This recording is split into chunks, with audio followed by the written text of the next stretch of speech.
દક્ષિણ ગુજરાતના ખેડૂતો માટે અતિ મહત્વનો દિવસ છે. આજે સહકારી સુગર મિલો શેરડીના ટન દીઠ ભાવો જાહેર કરશે. દક્ષિણ ગુજરાતના ખેડૂતો માટે અતિ મહત્વનો દિવસ છે. આજે સહકારી સુગર મિલો શેરડીના ટન દીઠ ભાવો જાહેર કરશે. સહકારી સુગર મિલો 3 લાખ ખેડૂતો અને 5 લાખ ખેત મજૂરોને રોજગારી આપે છે. આજે સુગર મિલોના બોર્ડ ઓફ ડિરેક્ટરોની બેઠક યોજાશે. વાતાવરણમાં અવારનવાર બદલાવ અને શહેરીકરણના કારણે 8 લાખ ટન ઉત્પાદન ઓછું નોંધાયું છે.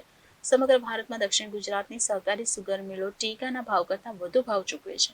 દક્ષિણ ગુજરાતનો ખેડૂતોનો મુખ્ય પાક શેરડી છે અને સમગ્ર ભારતમાં તમે જોવો તો ખાણ મંડળીઓ સહકારી ધોરણ સમગ્ર ગુજરાતમાં જ ચાલે છે અને એનો સીધો ફાયદો ખેડૂતોને થતો હોય છે. દક્ષિણ ગુજરાતની વાત કરીએ તો લગભગ 13 થી 14 સહકારી સુગર મિલો સાથે લગભગ ખેડૂતો 3 લાખથી વધારે જોયેલા છે અને લગભગ 5 લાખથી વધારે ખેડૂત કર્મયોગી અમારા ખેડૂતોના જે કામદારો છે ખેડૂત સાથે જોડાયેલા છે. એને આ રોજગારી આપતો ઉદ્યોગ છે.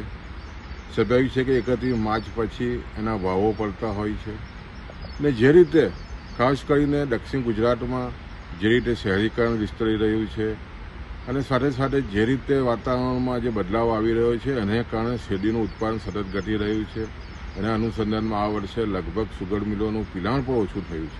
પણ બીજી બાજુ જે રીતે ખાણાઓમાં સામાન્ય વધારો અને સાથે સાથે જે રીતે પોષકક્ષમ ભાવો આપવાની બાબતમાં ખેડૂતો હર હંમેશ ચિંતા સેવતા હોય છે. પણ ભારત વર્ષમાં દક્ષિણ ગુજરાતની સુગર મિલો સૌથી સારા ભાવ એફઆરપી કરતાં પણ આપતી હોય છે. એટલે આજે ખેડૂતોને આશા છે કે ખૂબ જ સારા ભાવો પડશે અને આવનારા દિવસોમાં જે રીતે ખાસ કરીને દક્ષિણ ગુજરાતમાં વાતાવરણમાં જે રીતે પ્રભાવથી ઉત્પાદન ઘટી રહ્યું છે ત્યારે આવનારા દિવસોમાં હજુ પણ વૈજ્ઞાનિક ધોરણે ખાસ કરીને શેરડીનું ઉત્પાદન થાય એ દિશાના પ્રયત્ન કરવાની ખાસ તાતી જરૂરિયાત છે.